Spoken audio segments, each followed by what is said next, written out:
मरेकालाई उपियाले छोडे जस्तो तपाईहरुलाई कार्यकर्ताले छोड्ने छन्। हामी यहाँ छौँ होइन म यहाँ छु भनेर लेख्नु पर्ने छ तपाईहरु। हामी भन्ने शब्द हराएर म यहाँ छु। कार्यकारी दिँदा अत्यन्तै उपद्रव मचाउनु भयो, मैले कार्यकारी हटाइदिएको छु।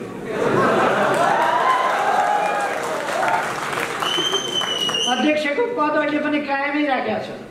आउनुहोस् पार्टीका मिटिङमा उहाँहरूलाई आउन फेरि पनि म आग्रह गर्न चाहन्छु। आउनुहोस् पार्टीका मिटिङमा। तपाईहरुले गरेका अपराधहरू क्षमा गर्नुहोला।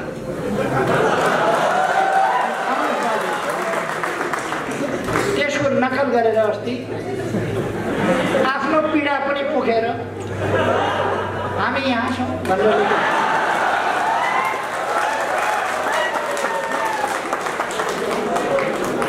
मैले त्यही बस्दै गर्नुहोस् भनेको थिएँ, फेरि हिँड्नु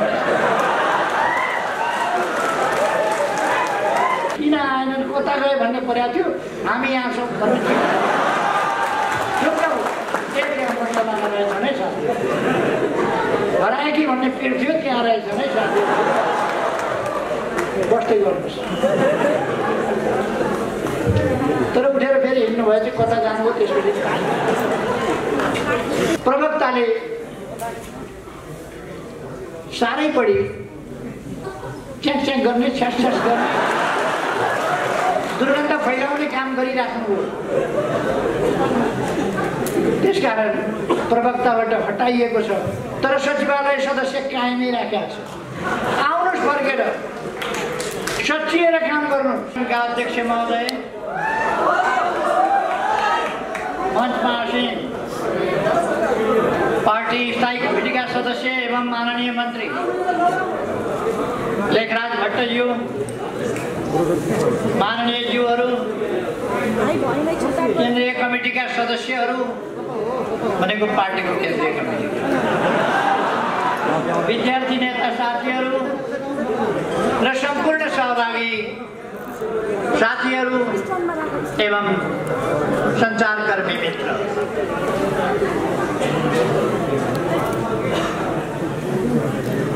हामी भर्खर नयाँ वर्षमा प्रवेश गरेका छौँ।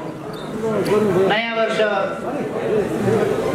ईस्वी सनको नयाँ वर्ष 2021।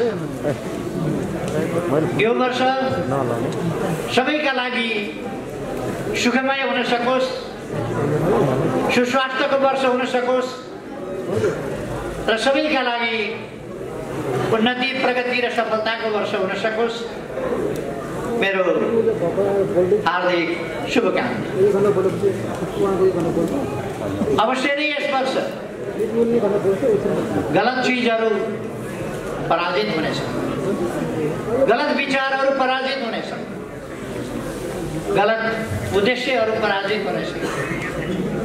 देश विरोधी शक्तिहरू, जनविरोधी शक्तिहरू, संविधान विरोधी शक्तिहरू, लोकतन्त्र विरोधी शक्तिहरू, गणतन्त्र विरोधी शक्तिहरू कमजोर हुनेछन् र देश र जनताको पक्षमा रहेका, न्यायको पक्षमा रहेका, शान्ति सुव्यवस्थाको पक्षमा रहेका शक्तिहरू सफल हुनेछन्।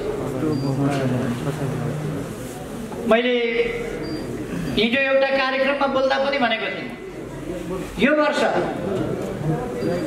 ईस्वी सनको 2021 यो वर्ष नेपालको लोकतान्त्रिक आन्दोलनमा, नेपालको वामपन्थी आन्दोलनमा, नेपालको कम्युनिस्ट आन्दोलनमा एउटा महान सफलताको, अग्रगमनको, शुद्धिकरणको र सुदृढीकरणको वर्ष हुनेछ। विक्रम सम्वतको नयाँ वर्ष लाग्ने बित्तिकै 2078 सालको वैशाखमा प्रतिनिधि सभाका लागि नयाँ निर्वाचन हुनेछ। कतिपय व्यक्तिहरू, शक्तिहरूले भ्रम अन्यल फिजाउन खोजिरहेका छन्, चुनाव हुँदैन। म साथीहरूलाई आग्रह गर्न चाहन्छु त्यस्ता भ्रममा नपर्नुहोस्। चुनाव वैशाख 17 गते हुन्छ, चुनाव वैशाख 27 गते हुन्छ। 2 दिनमा गरेर 2 चरणमा चुनाव। यस चुनावलाई टाल्न, परसार्न अथवा ल्याउन कसैले पनि सक्ने छैन। यो नेपाली जनताको चाहना हो, आवश्यकता हो, देशको आवश्यकता हो। त्यसकारण चुनाव तोकिएकै समयमा हुन्छ। मैले यसो भनिरहँदा साथीहरूले बुझ्नुभयो होला। अहिले म भर्खरै सर्वोच्च अदालतमा धेरैवटा मुद्दाहरूको फिराद पत्र दर्ता गराएर आएको छु। जवाब त दिनै पर्यो। चुनाव रोकी पाऊँ, मरेको संसद बहुलाई पाऊँ, परशुरामका बाबु जमदग्नीको पालामा जस्तो मरेकी आमा बहुलाई पाऊँ भन्दा हुँदैन। संविधानले, कानुनले मिल्दैन। त्यसकारण विघटित संसद बौरिँदैन। संसद विघटन भयो, नयाँ चुनाव हुन्छ। देशलाई अब अलमलमा बस्न दिन सकिँदैन।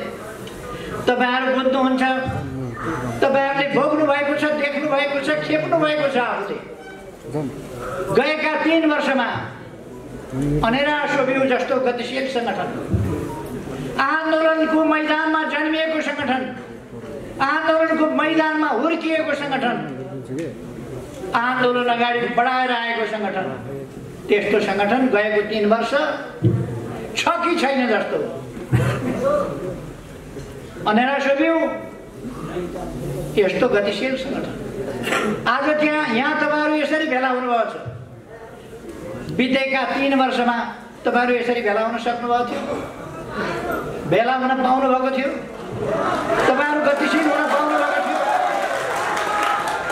तपाईहरुले देशलाई अगाडितिर धकेल्न, देशको रथ अगाडितिर तान्न तपाईहरुले पाउनु भएको थिएन। तपाईहरुलाई रोकिएको थियो, अल्मल्याइएको थियो। तर अब तपाईहरु देशको रथ अगाडितिर तान्न कसिएर अगाडि बढ्नु भएको छ। म तपाईहरुलाई धन्यवाद भन्न चाहन्छु। यो प्रसङ्ग मैले किन भनेको? अनेरा सोभियु जस्तो संगठन त शिथिल भयो भने युवा विद्यार्थीहरूको यस्तो गतिशील संगठन संघर्षको मैदानमा जन्मिएको, निरङ्कुश राजतन्त्र, तानाशाही पञ्चायती व्यवस्था भएका बेला जन्मिएर ठुला ठुला आन्दोलनहरू गरेर गणतन्त्र ल्याएर पञ्चायत फालेर संघीय लोकतान्त्रिक गणतन्त्रसम्म देशलाई पुर्याउने, संविधान बनाउने कुरादेखि लिएर अनेक अभियानहरू सञ्चालन गरेर आएको संगठन। यो संगठनका 3 वर्षहरू जनतालाई सचेत बनाउने काममा सदुपयोग हुन पाएनन्, जनतालाई संगठित गर्ने काममा सदुपयोग हुन पाएनन्। अघि भर्खर ऐन महर्जीले भन्नुभयो हामी अब 10 लाख सदस्यता बनाउँछौँ छिटै र अगाडि बढ्छौँ भनेर। त्यो क्षमता, त्यो दम अनेरा सोभियुमा छ। तर त्यसलाई गतिरोध गरिएको थियो, रोकिएको थियो। अब रोकेको बाँध भत्कियो, बाँध भत्किएर अब अनेरा सोभियु अगाडि बढ्दैछ। गतिरोधका लक्षणहरू अब प्रकट हुन पाउँदैन। त्यस्तै देश, सिङ्गै सङ्गठनहरू, सिङ्गै पार्टी त छ कि छैन जस्तो। पार्टीका केही नेताहरू सरकारले गरेका राम्रा काम छोपछाप पार्नमै व्यस्त रहे। पार्टीले गर्दै नगरेका कमी कमजोरी भुल त्रुटिहरू भनेर बोपु बजाउनमै उनीहरूको समय खेल्छ। उनीहरूले सरकारको आलोचना कसरी गर्ने, विरोध कसरी गर्ने, निन्दा कसरी गर्ने त्यही खोज्ने र त्यसैको बिगुल बजाउने कुरामै उनीहरूको समय बर्बाद। उनीहरूले पार्टी नेतृत्वलाई कसरी खुइल्याउने, पार्टी नेतृत्वलाई कसरी कमजोर पार्ने त्यसै कुरामा उनीहरूको समय बर्बाद। आज बिहान मात्रै मैले रेकर्डहरू पल्टाएर हेरेँ। गएको वैशाख 13 गतेदेखि पुष 4 गतेसम्म खुमलटारमा मात्रै पार्टी फुटाउने षड्यन्त्रका बैठकहरू 280 वटा बस्या। खुमलटारमा मात्रै 280 वटा बैठक गनेर मैले रेकर्ड हेरेर 280 वटा 35 वटा बैठक बाहिर बसेका रहेछन् खुमलटारभन्दा। कहिले कोटेश्वर, कहिले के प्रेसिडेन्सियल कलेज कि के,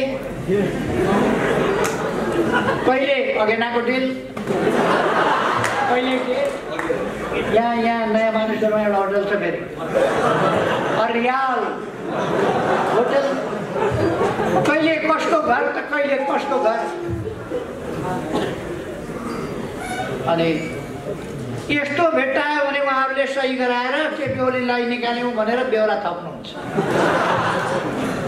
यस्तो जमघट भेट्नुभयो भने सही चाहिँ गराइहाल्ने, अनि पछि केपी ओलीलाई निकाल्यौँ भन्ने मासतिर बेहोरा टाँसिदिने, त्यो काम गर्नुहुन्छ उहाँ।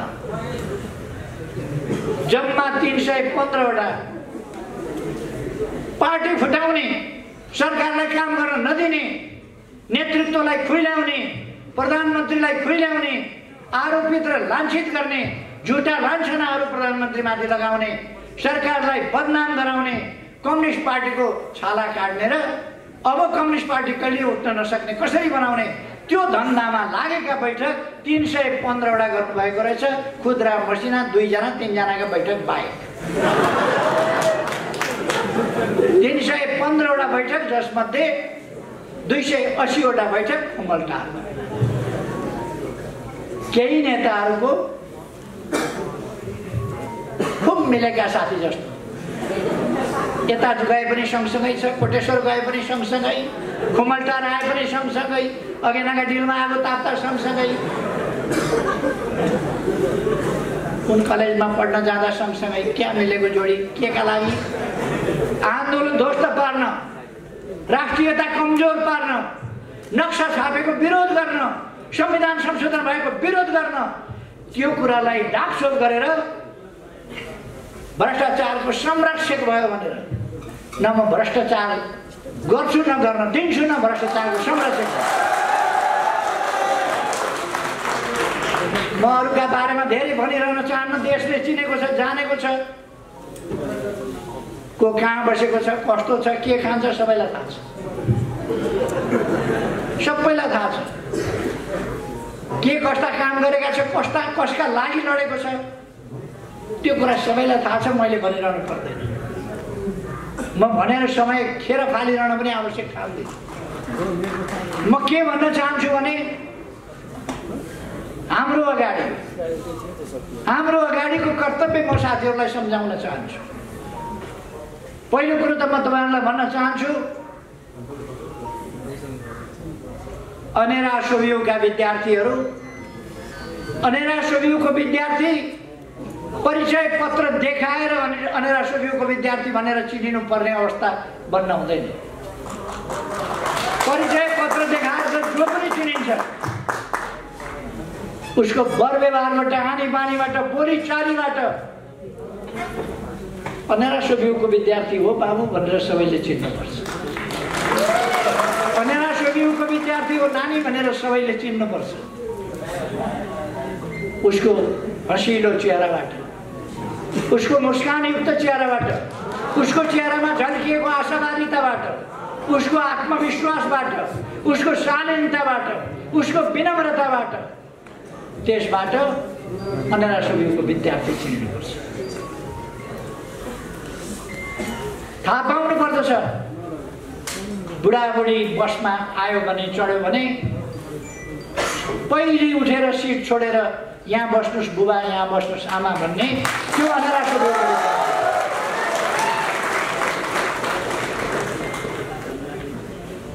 अनेरा सोभियूको विद्यार्थी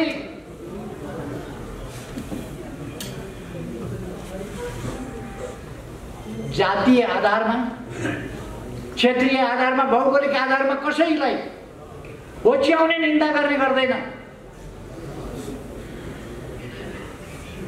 तपाईहरुले सुन्नुभएको छ, मरेपछि के राजा, मरेपछि के राजा। जातीय आधारमा त्यसरी हेप्नु होच्याउनु भनेको शोभा दिने कुरा हुन्छ। अनेरा सोभिउले त्यस्तो गर्दैन, त्यस्तो सिक्दैन, त्यस्तो अभ्यास गर्दैन, जातीय भेदभाव गर्दैन। अनेरा सोभिउले सबैलाई समान देख्छ। मानव जातिको महत्ता, गरिमा, त्यसलाई सम्मान गर्छ, कदर गर्छ। एउटा नेताले चर्को भाषण गरेछ अनि केपी ओलीले महिलाको किडनी लाएर दिमागै बिग्रियो। महिलाको किडनी लगाउँदा दिमाग बिग्रियो भने महिलाबाट जन्मिएको त्यो मान्छे पहिले नै देखिन्छ।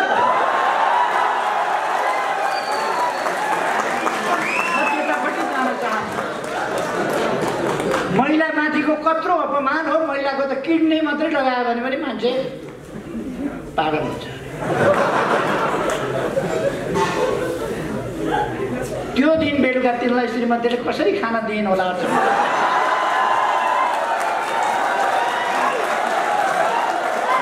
घरमा पुग्दा ढोका खोलेर स्वागत कसरी गरिन् होला? अचम्म लाग्छ। वरिपरि छिमेकका झ्यालबाट हेर्ने दिदीबहिनी महिलाहरूको अगाडि अनुहार कसरी देखायो होला? हुन त त्यो त्यही जमात हो जसले कुनै इज्जत आबरुको कुरा गर्दैन। नेताहरूले उचालेर उछालेर एकजना महिला राष्ट्रपति देशले पाएको छ। पहिलोपल्ट अत्यन्तै गरिमामय ढङ्गले व्यवहार गर्ने, अत्यन्तै जिम्मेवार ढङ्गले व्यवहार गर्ने, अत्यन्तै शालीन र भद्र महिला, जसमा असाधारण देशभक्तिको भावना छ, लोकतन्त्रको लडाइँबाट खारिएर आउनुभएको छ, त्यस्तो महिलालाई राष्ट्रपति पाएको छ।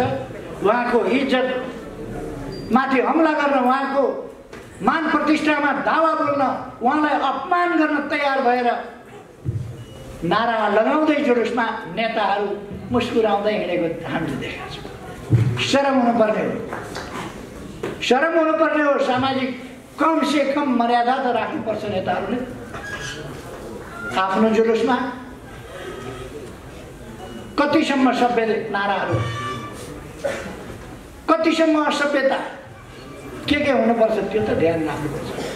म त्यतापट्टि जान चाहन्न। त्यो उनीहरूको संस्कृति हो, उनीहरूको सभ्यता हो, उनीहरूको संस्कार हो। त्यो त्यसतिर म जान चाहन्न। तर अनेरा सोभिउले त्यस प्रकारका चिन्तन, वचन र व्यवहार, चिन्तनमा पनि महिला होस् वा जोसुकै होस्, अपमान गर्ने खालका चिन्तन मनमा लिनु हुँदैन, मस्तिष्कमा लिनु हुँदैन। अनेरा सोभिउले कुनै पनि आधारमा कसैलाई हेप्ने, होच्याउने, अपमान गर्ने त्यो खालका सोचहरू अनेरा सोभिउले लिनु हुँदैन। त्यसै कारण मैले भनेको अनेरा सोभिउको विद्यार्थी भन्ने कुरा उसको मिठो बोलीबाट जनताले चिन्नुपर्छ, आकर्षक सही व्यवहारबाट जनताले चिन्नुपर्छ, परिचय पत्र देखाउनु नपरोस्। अनेरा सोभिउको विद्यार्थी भनेर व्यवहारबाट चिनियोस्, विचारबाट चिनियोस्। त्यो म तपाईँहरूलाई आग्रह गर्न चाहन्छु। अनेरा सोभिउको विद्यार्थी भनेर देशभक्तिको भावनाबाट चिनियोस्, राष्ट्रवादी चरित्रबाट चिनियोस्, चिन्तनबाट चिनियोस्, लोकतान्त्रिक व्यवहार, चिन्तन र अभ्यासबाट चिनियोस्, सामाजिक न्याय र समानताको पक्ष पोषण र त्यसअनुसारको व्यवहारबाट चिनियोस्। तब मात्रै हामी त्यस्तो समतामूलक, त्यस्तो न्यायोचित समाज निर्माण गर्न सक्छौँ। त्यसकारण अनेरा सोभिउले बुझ्नु पर्दछ, अनेरा सोभिउ सामाजिक जागरणको अगुवा हो, सामाजिक जागरणको अभियन्ता हो, न्यायोचित समाजतर्फको हाम्रा यात्राको संवाहक हो अनेरा सोभिउ। हाम्रो युवा पङ्क्ति त्यस्तो। त्यसकारण हामीले त्यसै अनुसारको गम्भीर आचरण गर्नुपर्छ। म साथीहरूलाई भन्न चाहन्छु, तपाईहरू कुनै अलमलमा नपर्नुहोस्। भविष्य तपाईहरूको यस देशमा लामो समय तपाईहरूले बाँच्नु छ। यो देश बिग्रिन दिनुभएको छैन। सपार्दै लानु परेको छ। एउटा विकसित, एउटा सभ्य, सुसंस्कृत, शान्तिपूर्ण, सुरक्षित, भयरहित, सम्मानपूर्ण, समतामूलक, समृद्ध समाज निर्माण गर्ने हाम्रो अभियान आज प्राप्त गर्ने सम्म, हुन सक्ने सम्म छिटै हामी त्यो व्यवस्था कायम गर्छौँ। जति सकिन्छ छिटो गर्छौँ, अहिले पनि गर्छौँ। तर जो बाँकी रहेको छ त्यसका लागि, भोलिका लागि हामी ती कामहरू गर्छौँ। हाम्रो समाज एउटा निरन्तर छ, निरन्तर हुन्छ, रहन्छ समाज। यो समाज निरन्तर अझ बढी आधुनिक, अझ बढी विकसित। आधुनिक भनेको फेरि कसैले बुझ्छन् छाडा भन्ने, कसैले बुझ्छन् आस्थाहीन, कसैले बुझ्छन् छलछाम गर्ने खालको, कसैले बुझ्छन् भ्रष्टतायुक्त। आधुनिक भनेको विज्ञान र प्रविधिले तथ्यपूर्ण ढङ्गले सामाजिक न्याय र समानतामा आधारित सभ्य संसार बन्यो। आधुनिक भनेको अन्धविश्वास होइन, विश्वास। आधुनिक भनेको अवैज्ञानिक कुराहरू होइन, वैज्ञानिक कुरा। तथ्यहीन होइन, तथ्ययुक्त कुरा। कसैले आजको जमानामा पनि आश्चर्य लाग्छ, जन्मसिद्ध श्रेष्ठताको कुरो गरेर हिँडेको छ। जन्मिँदै शासक हुने। हुन त हाम्रा नेताहरूमा पनि कतिपय देखिन थालेको छ आजकल। नेताको छोरा भएपछि टप्लक्क माथि एकैचोटि केन्द्रमा, नेताको ज्वाइँ भयो भने जहाँबाट आएको भए पनि शासक भइदिन्छ पार्टीका। नेताको आफन्त भयो भने यसै ठुलो भइदिन्छ। नेताले खुलेआम अब त लाज नमाने, अप्ठ्यारो नमाने भन्न थाले, यो त मेरो पारिवारिक मामला हो, मलाई परिवारमा अप्ठ्यारो छ। पार्टीले नेताको पारिवारिक अप्ठ्यारो फुकाइदिनु पर्ने, देश बनाउन छोडेर। कार्यकर्ताको मूल्याङ्कन नगर्ने, उसको अप्ठ्यारोको मूल्याङ्कन गर्ने। कसको श्रीमती रिसाउँछ, कसको श्रीमान रिसाउँछ, कसका छोरी रिसाउँछन्, कसका ज्वाइँ रिसाउँछन्, कसका नातिनी रिसाउँछन्। त्यसका लागि पार्टी नतमस्तक भइदिनु पर्ने। मैले धेरै भनिरहनु पर्दैन, साथीहरूले जान्नुभएको छ, देख्नुभएको छ, भोग्नुभएको छ, यही समाजको कुरा हो। त्यस कारण म आग्रह गर्न चाहन्छु, हामीले आफ्नो भलो गरौँ न्यायोचित ढङ्गले, आफ्नो भलो गरौँ उचित ढङ्गले, आफ्नो भलो गरौँ स्वस्थ ढङ्गले, आफ्नो भलो गरौँ अरूको भलाइमा आघात नपारिकन। आफ्नो भलो त्यसरी गरौँ। म साथीहरूलाई आग्रह गर्न चाहन्छु, हामीले एउटा सभ्य समाज निर्माण गरेका हौँ, मानवोचित समाज निर्माण गर्न खोजेका हौँ। त्यसकारण मानवोचित समाजमा जानुपर्छ। अहिले मैले भरसक पार्टी जोगाएर लान चाहेको छु। निर्वाचन आयोगमा पुगेछन् केही मान्छेहरू, निर्वाचन आयोगमा पुगेर असली पार्टी हामी हौँ भनेछन्। असली पार्टी उनीहरू अरे। केही मान्छेहरू केन्द्रीय कमिटीको बैठकमा आएनन्, अनुपस्थित भए। किन अनुपस्थित भए त्यो थाहा छैन।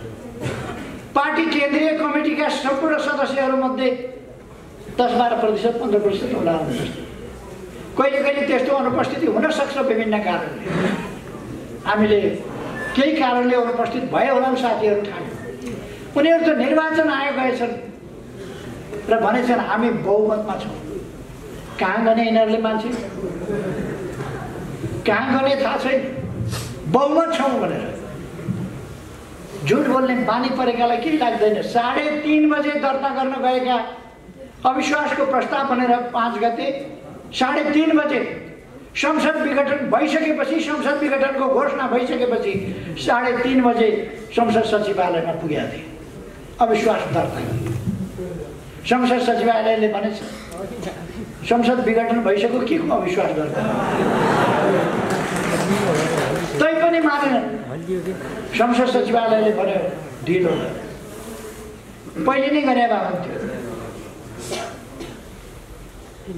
सभामुखले लेखे। यो त बिहान 10:30 बजे 10:40 बजे कति बजे नै म कहाँ आएको थियो। सभामुख कहाँ कानुनले जाने नै होइन र सभामुख अचम्म लाग्यो। आफ्नै संसदको यो हकीकत भन्नु पर्दा अप्ठ्यारो पनि लाग्छ, लाज पनि लाग्छ।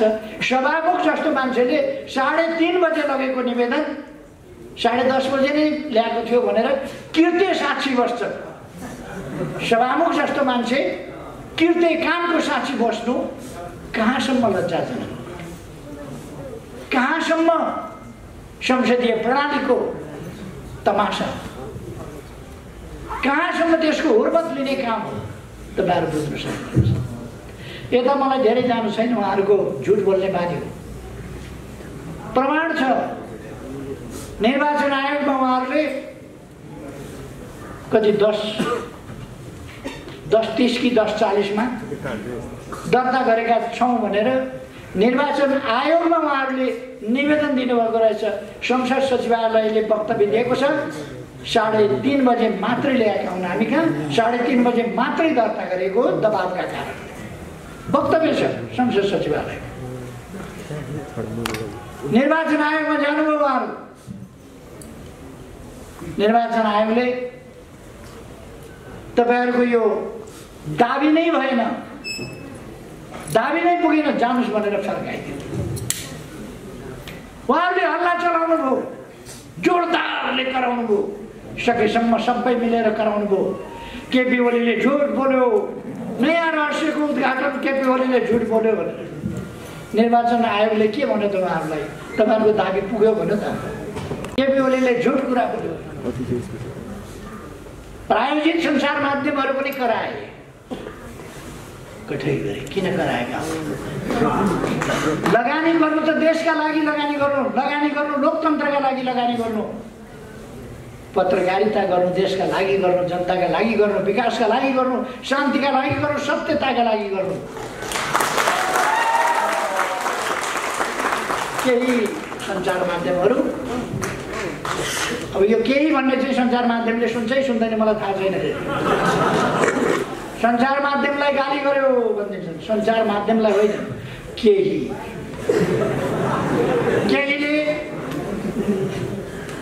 केहीले त किन कसम खाएको यो देश बन्छ भनेर किन आत्तिएका हुन् मलाई छक्क लाग्छ। हामी देश बनाएर छोड्छौँ, किन टाउको दुख्यो, किन आत्तिनु पर्यो? देश बनाएर छोड्छौँ। यो देश भत्किन बिग्रिन दिँदैनौँ, यो देश टुक्रिन दिँदैनौँ। यो देशको वास्तविक भूमि सामेल गरेर हामीले नक्सा छापेका छौँ, हामीले संविधान संशोधन गरेका छौँ। नक्सा छापिए अनुसारको भूमि हामी फिर्ता ल्याउँछौँ हाम्रो भोग चलनमा। किन पिर गर्नुभएको? यस कुरामा किन पिर गर्नुभएको? यसको जस धरारा केपी ओलीले बनाएको होइन भने जस्तै जस नदिनुहोस् न केपी ओलीलाई। जमिन फिर्ता हुँदा त देशको फाइदा हुन्छ नि। जस चाहिएन केपी ओलीलाई। धरारा मैले बनाएको होइन, रानी पोखरी मैले बनाएको होइन, मेरो पालामा मेरो नेतृत्वमा बने हो, मैले बनाएको होइन, मलाई चाहिएन जस। तर बन्यो त भन्नुहोस् कमसेकम। 22औं तलाबाट फोटो खिचेको मैले होइन, 22औं तला त धरारा बनेछ त पत्रकार चढेर फोटो खिच्नु। कसैलाई पिर परेछ, कसैले भनिदिएछ केपी ओलीको पालोमा केपी ओली प्रधानमन्त्री हुँदा भत्किएको धरारा फेरि उठ्यो। केपी ओलीले बनाएको होइन कि भीमसेन थापाले बनाएको हो कि इन्जिनियरले बनाएको? आज बनाएको कुरा गर्ने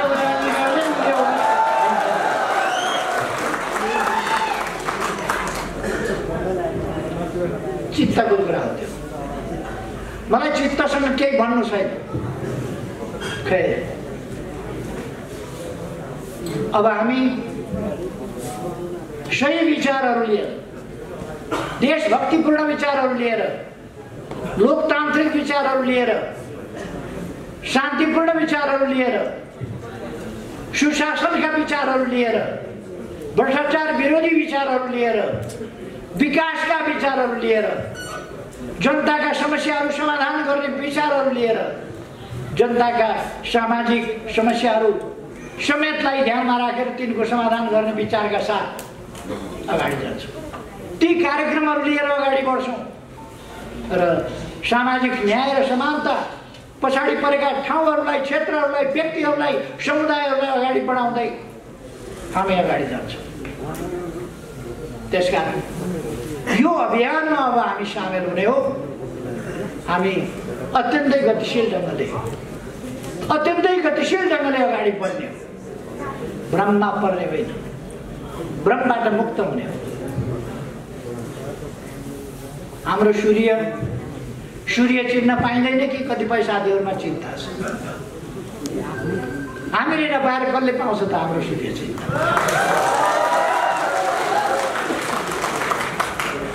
कोही पार्टीका मिटिङ छोडेर अनि यही कार्की ब्याङ्केटमा आएर हामी बहुमतमा छौँ भनेर पार्टीका मिटिङमा उहाँहरूलाई आउन फेरि पनि म आग्रह गर्न चाहन्छु। आउनुहोस् पार्टीका मिटिङमा। तपाईँहरूले गरेका अपराधहरू क्षमा गरिदिउँला।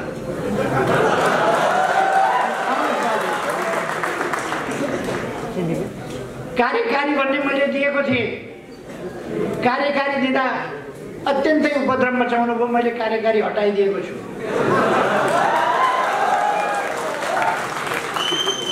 अध्यक्षको पद अहिले पनि कायमै राखेको छ, आउनुहोस्। वरिष्ठ नेताहरूको पद कायमै राखेको छ, आउनुहोस्। प्रवक्ता भनेर तोक दिएको थियो। प्रवक्ताले साह्रै बढी च्याङ गर्ने, छ्यास गर्ने, दुर्गन्ध फैलाउने काम गरिराख्नुभयो। त्यसकारण प्रवक्ताबाट हटाइएको छ, तर सचिवालय सदस्य कायमै राखेको छ। आउनुहोस्, फर्केर सचिएर काम गर्नुहोस्। हामीले तपाईँहरूलाई कारबाही गरेका छैनौँ, पार्टीबाट निकालेका छैनौँ। आफ्नै साथीभाइले गरेको उपद्रव अलिकति सहनु पर्छ, अलिकति क्षमाशील पनि हुनुपर्छ भनेर हामी सही राखेका छौँ। तर उहाँहरू मुद्दा हाल्न जानुहुन्छ अदालतमा, दाबी गर्न जानुहुन्छ निर्वाचन आयोगमा, अनि गाली गलौज गर्दै जुलुस लिएर हिँड्नुहुन्छ। अनि उहाँहरू आत्तिनु भएछ। अलिकति एउटा नकल पनि गर्नुभएछ, पीडा पनि पोख्नु भएछ। पहिलोपल्ट प्रधानमन्त्रीबाट मेरा विरुद्ध, प्रधानमन्त्रीका विरुद्ध अविश्वासको प्रस्ताव राख्दा निराधार ढङ्गले झुटा आरोपका साथ ममाथि अविश्वासको प्रस्ताव राखेको थियो। मैले राम्रा कामहरू गरेको थिएँ।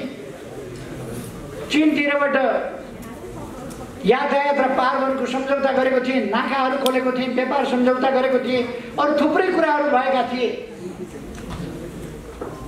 भारततिरको सम्बन्धलाई माथि उठाएको थिएँ।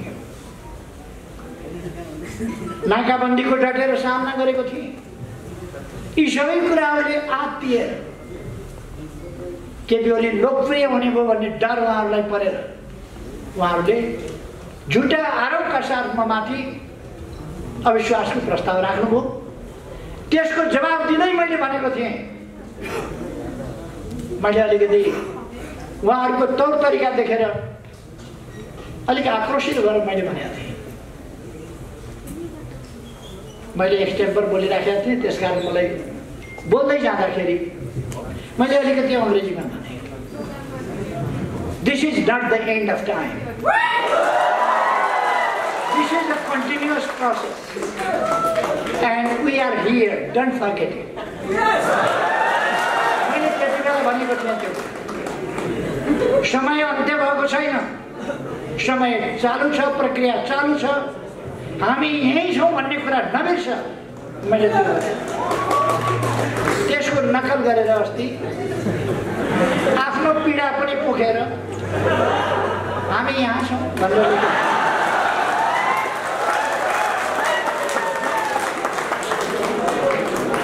मैले त्यहीँ बस्दै गर्नुहोस् भनेको थिएँ फेरि हिँड्नु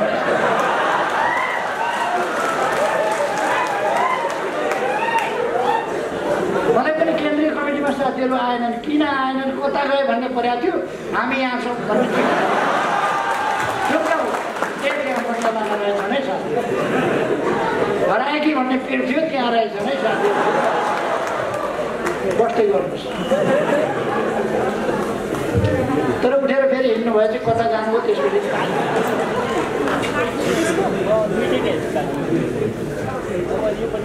एकजनाले सुगा पालेछ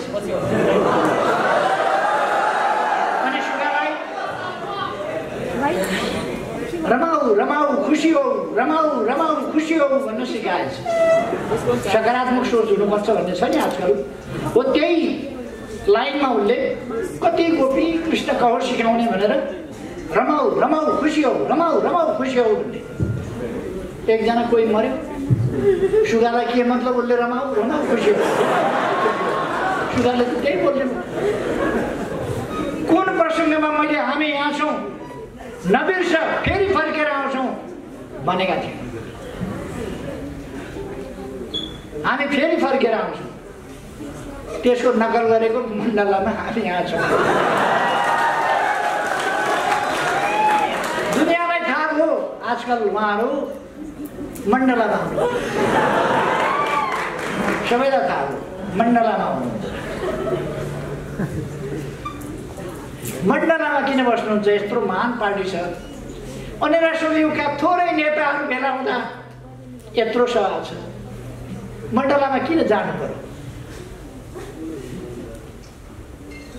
मरेकालाई उपियाँले छोडे जस्तो तपाईँहरूलाई कार्यकर्ताले छोड्ने छन् हामी यहाँ छौँ होइन म यहाँ छु भनेर लेख्नु पर्ने छ तपाईँहरू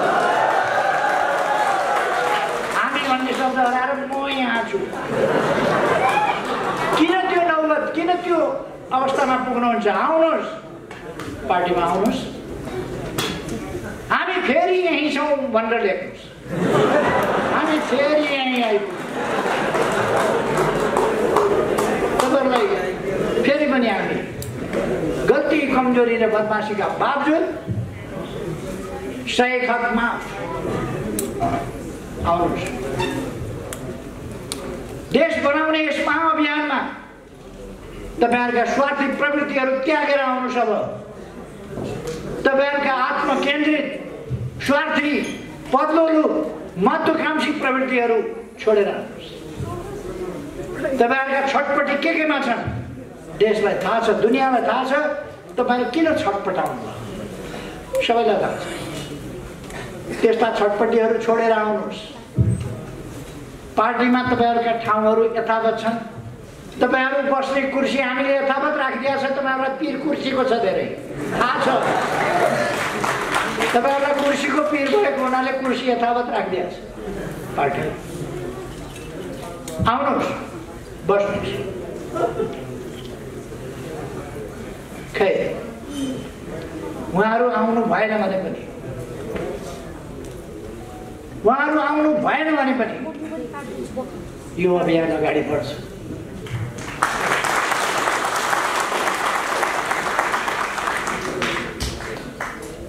मैले अस्ति पनि यही ठाउँमा सायद भनेको थिएँ जीवन शर्माले एउटा गीत गाउनु भएको छ गीतको एक लाइन यस्तो छ पिलो निचोरिँदैमा ओजन घटेको हुन्न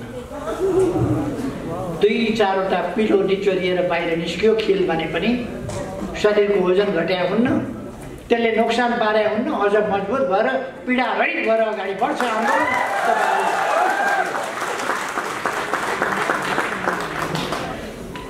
म भन्न चाहन्छु तपाईहरु नहुँदा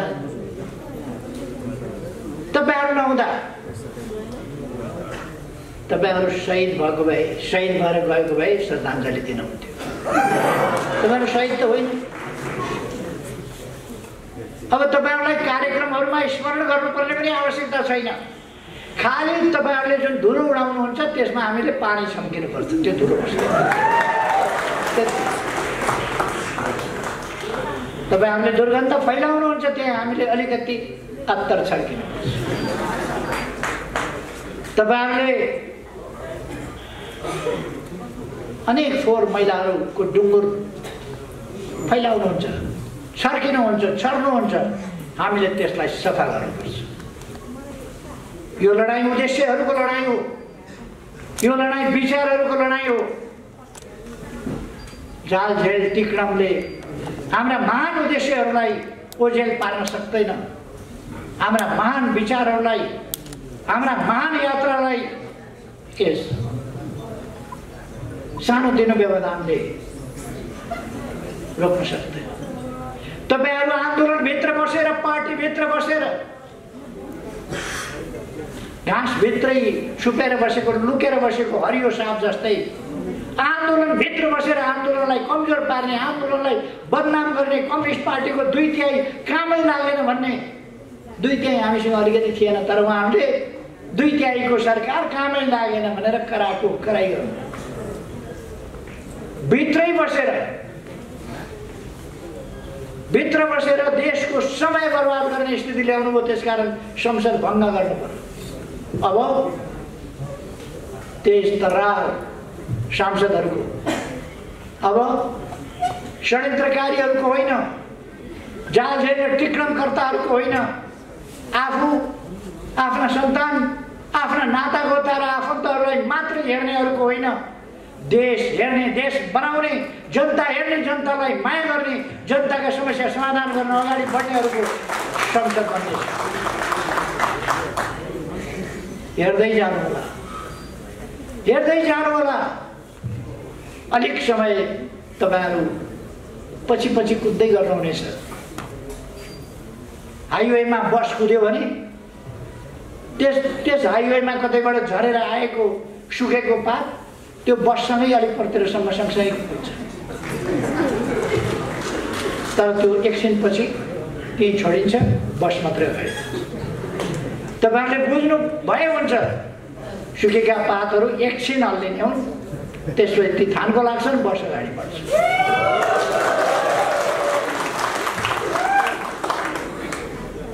तपाईहरु अब सदस्यता विस्तारमा आफ्नो योजना अनुसार तपाईहरुको केन्द्रीय कमिटीको बैठक सम्पन्न भएको मैले थाहा पाएको छु। तपाईहरुले आगामी दिनका आशावादी र सकारात्मक योजनाहरू, ठोस योजनाहरू निर्माण गरेको मैले थाहा पाएको छु। योजनाबद्ध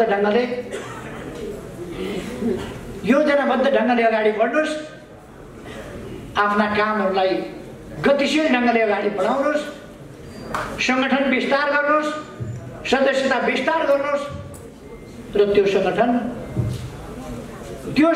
देश र जनताको लागि, विद्यार्थी समुदायको लागि, युवा समुदायमा जागरण ल्याउनका लागि, युवा समुदायलाई अलमलमा पर्न नदिनका लागि, युवा समुदायलाई सचेत र सङ्गठित गर्नका लागि त्यो संगठन, त्यस ढङ्गले तपाईहरुले त्यसलाई परिचालन गर्नुहोस्। नत्र कुनै पनि संगठन साध्य होइन। संगठन भनेको साधन हो। त्यो साधनले साध्यमा पुग्नका लागि, साध्य प्राप्त गर्नका लागि संगठन उद्देश्य हुँदैन, संगठन लक्ष्य पनि हुँदैन। संगठन उद्देश्य र लक्ष्यहरूमा पुग्नका लागि संगठन कार्यक्रम होइन, कार्यक्रम कार्यान्वयन गर्नका लागि, संगठन अगाडि बढ्नका लागि, त्यसका लागि संगठन चाहिएको। त्यसै रूपमा तपाईहरु यस विशाल संगठनलाई अझ विशाल, अझ मजबुत, अझ गतिशील बनाउनुहोस् र अगाडि बढ्नुहोस्। आज जनताले तपाई युवा विद्यार्थीहरूबाट त्यही अपेक्षा गरेको छ। म युवा विद्यार्थी साथीहरूलाई भन्न चाहन्छु, तपाईहरुमाथि देशले भरोसा गरेको छ, तपाईहरुमाथि देशले आशा गरेको छ, तपाईहरुमाथि जनताले विश्वास गरेको छ। तपाईहरु आजका सहयात्री, भोलिका जनबढी कर्णधार। तपाईहरुले आजको सहयात्रीको भूमिका, संवाहकको भूमिका र भोलि देशलाई सिङ्गै धान्ने भूमिका त्यो आफ्ना काम र व्यवहारबाट देखाउनुपर्छ। हामी दुईटा ठुला छिमेकीहरूका बिचमा छौँ। हाम्रो विदेश नीति अत्यन्त संयमित र सन्तुलित हुन्छ, तर हामी हाम्रा राष्ट्रिय हितहरूलाई छोड्दैनौँ। हामी हाम्रा राष्ट्रिय हितहरूलाई रक्षा गरेर हाम्रो स्वाधीनताको पक्षमा दृढताका साथ उभिएर त्यसलाई सही ढङ्गले कार्यान्वयन गरेर हाम्रो भौगोलिक अखण्डताको रक्षा गरेर राष्ट्रिय हितलाई सुरक्षित गर्दै अगाडि बढ्नेछौँ। हामी समृद्ध नेपाल, सुखी नेपालीको राष्ट्रिय आकांक्षा त्यसलाई पुरा गर्नका लागि अगाडि बढ्नेछौँ। हाम्रो राष्ट्रिय आकांक्षा हामी पुरा गरेर सोच्छौँ।